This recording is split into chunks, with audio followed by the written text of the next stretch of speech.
Radhe Radhe everyone, তোমরা কেমন আছো? আশা করছি সবাই ভালো আছো, আর আমরাও কিন্তু খুব ভালো আছি। তো পুজোর এই কটা দিন কিন্তু খুব সুন্দরভাবে মজা আনন্দে কাটিয়েছি আমরা। আর তোমরা কেমন কাটিয়েছো কমেন্ট করে জানিও। তো এবার তাহেরপুরে ঠাকুর কিন্তু খুবই সুন্দর হয়েছে, আর যেরকম সুন্দর মা দুর্গার প্রতিমার মুখ হয়েছে সেরকমই কিন্তু প্যান্ডেলগুলোও খুব সুন্দর হয়েছে। তো আমার কাছে কিন্তু প্রত্যেকটা মা দুর্গার মুখ সুন্দর লেগেছে, আর প্রত্যেকটা প্যান্ডেলও খুব সুন্দর লেগেছে। তো চলো কোন কোন ঠাকুর দেখেছি আমরা তোমাদের সঙ্গে সেটাই আজকে শেয়ার করি।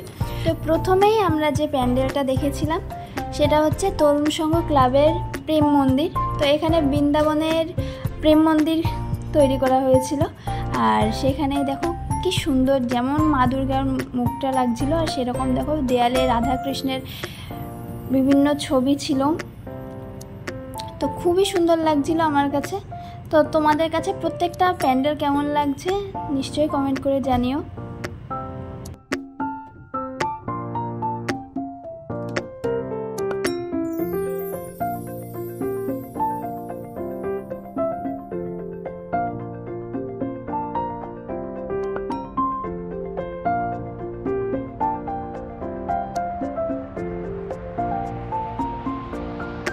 তো প্রেম মন্দির দেখার পরে আমরা সোজা চলে গেলাম অগ্নিশিখা ক্লাবে। তো এবার না তাহেরপুরে আমার ভাইও এসেছিল ঠাকুর দেখতে। তো সন্ধ্যাবেলায় আমি, অংশু আর গোপাল তিনজনেই কিন্তু বেরিয়ে পড়েছিলাম ঠাকুর দেখতে। তো অগ্নিশিখা ক্লাবে এবার করেছিল তাহেরপুরের বুকে এক টুকরো বেনারস। আর এই যে সামনে জলাশয়টা দেখছো, এটা কিন্তু পুরোটাই গঙ্গা জলে পূর্ণ। কীর্তিবাস থেকে এই গঙ্গা জলটা নিয়ে এসছে, আর সুদূর বেনারস থেকে কিন্তু অনেকজন পুরোহিত এসছে গঙ্গা আরতি করার জন্য। তো আমরা বেশ ঘুরে ঘুরে দেখলাম, কিন্তু গঙ্গা আরতি আর দেখতে পাইনি। তো যাই হোক, এরপরে আমরা কিন্তু আবার রাত 11টার সময় ঠাকুর দেখতে বেরিয়েছিলাম, কারণ আমরা সন্ধ্যাবেলা ঠাকুর দেখতে যখন বেরিয়েছি তখন মা এতটা হেঁটে আসতে পারবে না, আর প্রায় সমস্ত রাস্তাতেই না নো এন্ট্রি করে দিয়েছিল। তাই রাত্রেবেলা যখন নো এন্ট্রি উঠে যাবে তখন মাকে নিয়ে টোটো করে সব জায়গায় আবার ঘুরতে বেরোবো। তো তখন কিন্তু আমরা গঙ্গা আরতি দেখতে পেয়েছিলাম, তো তোমাদের সঙ্গে সেটাও শেয়ার করব।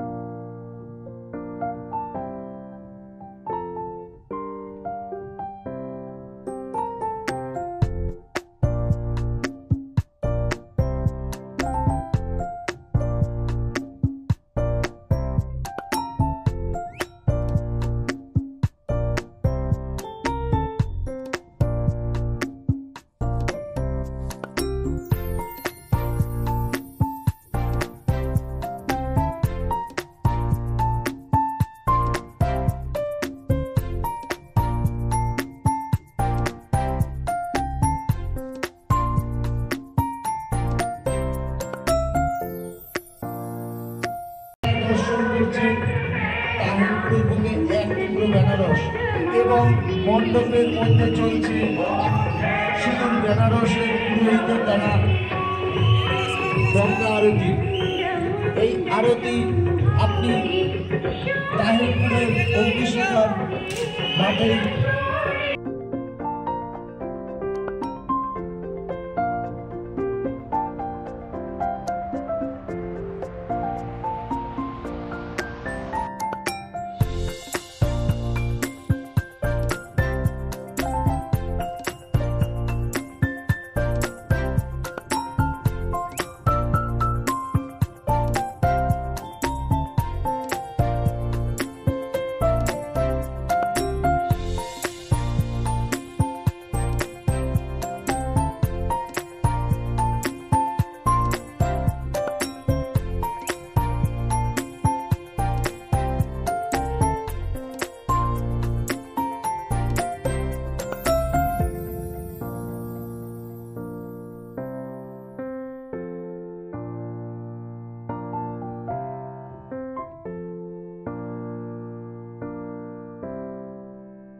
পারছেন না তারা সরাসরি আমাদের ভিআইপি টিকেট কাউন্টারে চলে আসুন এবং তো এরপরে আমরা সোজা চলে গেলাম পার্কের মাঠে বা নেতাজি পার্কে। আর সেখানে দুটো পুজো হয়, তার মধ্যে বড় যে পুজোটা হয় সেটা হচ্ছে সম্মিলনী ক্লাবের। তো সেখানে এবার হয়েছে দীঘার জগন্নাথ মন্দির। তো প্রথমে পার্কে আসতে না আসতেই দেখো একটা মেলার সম্মুখীন হলাম, আর বেশ সুন্দর বড় মেলা হয়েছে। আর প্রত্যেক বছরই না এখানে দশমীর দিন খুব বড় মেলা বসে। তো যাই হোক, চলো এবার সম্মিলনী ক্লাব দেখাই। আর সেখানে দেখো দীঘার জগন্নাথ মন্দিরকে ফুটিয়ে তুলেছে। তো যাই হোক, আমার কাছে কিন্তু বেশ সুন্দর লেগেছে, পুরো কালো আকাশ আর তার মধ্যে সাদা মন্দির, বেশ ভালোই লাগছিল দেখতে। মন্দির বলতে প্যান্ডেল, তা আমার কাছে খুবই সুন্দর লাগছিল। তোমরা কমেন্ট করে জানিও কেমন লেগেছে তোমাদের।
তো সম্মিলনী ক্লাবের পাশেই ছিল ইউরেকা ক্লাব, মানে পার্কের মাঠের এক কোনায় রয়েছে, মানে একদিকে রয়েছে সম্মিলনী ক্লাব আর অন্যদিকে রয়েছে ইউরেকা ক্লাব। তো এখানে আর একটা প্যান্ডেল দেখো, এই প্যান্ডেলটাও খুব সুন্দর লাগছে, তোমরা দেখে নাও কেমন লাগছে। ওই যে সম্মিলনী ক্লাব আর এই হচ্ছে ইউরেকা ক্লাব।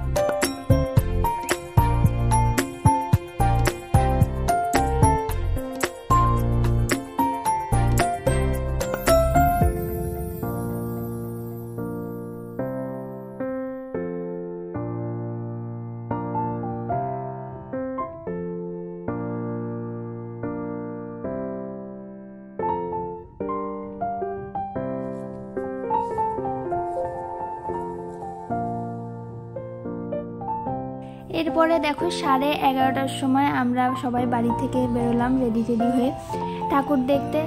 আর তখন নো এন্ট্রি ছিল না, সেই জন্য মাকে নিয়ে বেরিয়েছিলাম। আর এই যে গঙ্গা আরতি দেখলে যে ওটা কিন্তু রাত 12টা 12:30টার সময় যখন গিয়েছিলাম তখন দেখেছিলাম। আর এরপরে প্রথমেই আমরা চলে গেলাম, মানে রাত 11:30টার সময় আমরা চলে গেলাম টোটো করে এই যে সুন্দর প্যান্ডেলে। কিন্তু এই ক্লাবটার নামটা ঠিক মনে পড়ছে না আমার। তো এখানে শিয়াবালি মায়ের মন্দির রয়েছে, মানে শিয়াবালি মায়ের মূর্তি রয়েছে উপরে। তো আমার কাছে বেশ এটাও ভালো লাগলো। আর পুরোটাই লাইটিং ছিল, মিউজিক ছিল। আর আমরা অনেকক্ষণ ধরেই লাইনে দাঁড়িয়েছিলাম, মানে 11:30টার সময়ও পঞ্চমীর দিন রাত্রেবেলা এতটাই ভিড় ছিল।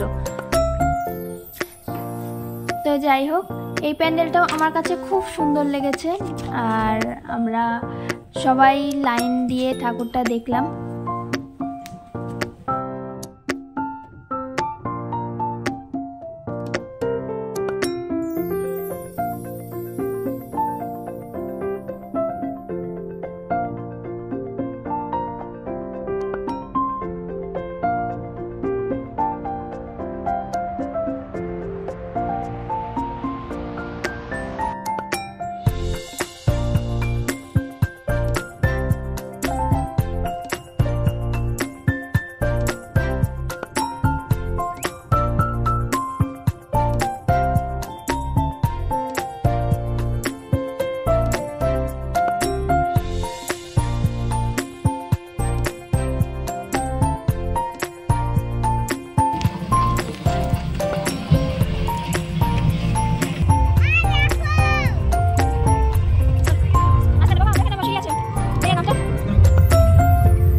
তো এরপরে আমরা চলে গেলাম সোজা বিদ্যুৎ বাহিনী ক্লাবে। আর সেখানে হয়েছিল 4 ধাম।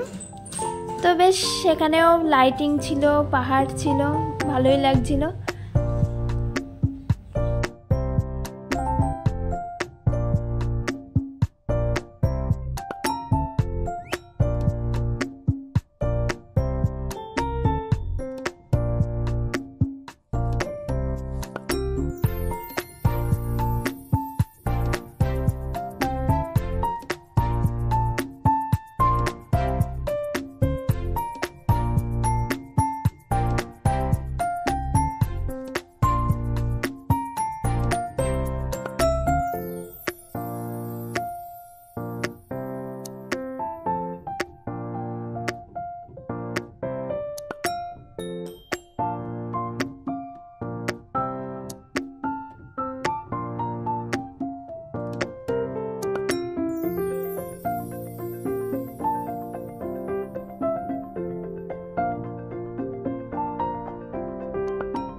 তো আমরা কিন্তু অনেকগুলোই ঠাকুর দেখে ফেলেছি, কিন্তু মা কিন্তু একটা ঠাকুরও দেখতে পায়নি, শুধুমাত্র এই ঠাকুরটাই দেখতে পেয়েছিল।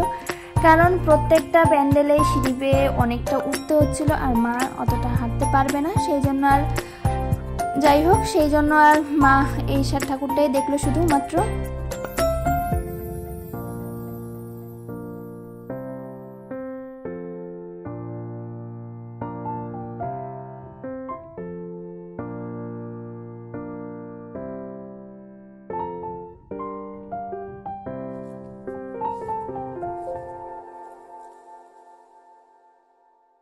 তো এরপরে আমরা চলে গেলাম প্রান্তিক ক্লাবে। আর প্রত্যেক বছরই না এই ক্লাব ইউনিক কিছু করার চেষ্টা করে। তো এবারেও তার অন্যথা হয়নি। দেখো সুন্দর একটা বাঘের মুখ, আর এই বাঘের মুখের মধ্যে থেকেই আমাদের যেতে হবে। আর ভেতরে রয়েছে ড্রাগন। তো অংশ তো দেখে খুবই আনন্দ করছিল, মজা পাচ্ছিল। তা আমাদেরও বেশ ভালো লাগলো, তোমরাও দেখো। মামা বাঘের মুখে ঢুকে গেল, মামা বাঘের মুখে ঢুকে গেল। দাদা না না না ধরা যাবে না, প্যান্ডেলে হাত দেবেন না। ড্রাগন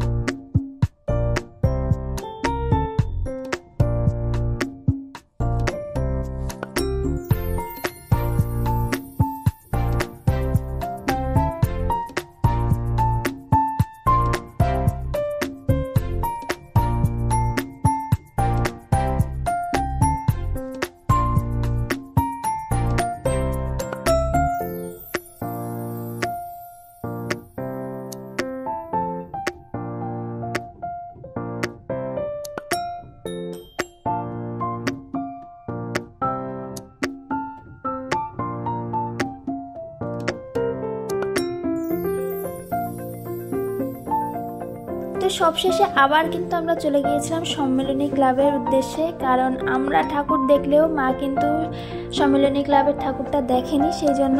কিন্তু আফসোসের ব্যাপার এই যে মা টোটো থেকে নামার পরে আর হেঁটে ঠাকুরটা দেখতে যেতে পারেনি, তো কি আর করা যাবে। তো এটাই ছিল আমাদের তাহিরপুরের ঠাকুর দেখা। তো ভিডিওটা এই পর্যন্তই, ভালো লাগলে লাইক, কমেন্ট আর শেয়ার করতে ভুলো না, চ্যানেলটাকে সাবস্ক্রাইব করে নিও। তো আজকের মতো টাটা।